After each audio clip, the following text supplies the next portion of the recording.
Ang bangungot sa Visayas, naabot na ng 72 ang bilang ng patay matapos ang magnitude 6.9 na lindol sa Cebu. 294 ang nasugatan at maraming gusali ang nasira. Lokasyon, offshore Bogor Region. Isang 12-foot underwater drone, pinaniniwala ang gawa sa China, ang nahuli sa palibot ng Palawan. Ayon sa Philippine Coast Guard, bahagi ito ng pattern ng naunang recovery ng mga underwater drones sa bansa. Tropical Storm Matmo papalapit sa Pilipinas at inaasahang lalakas pa at umakyat sa uring bagyo.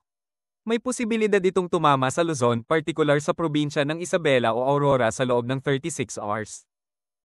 Isang milestone sa paliparan, inilunsad ng Air India ang kauna-unahang non-stop flight mula Delhi papuntang Manila.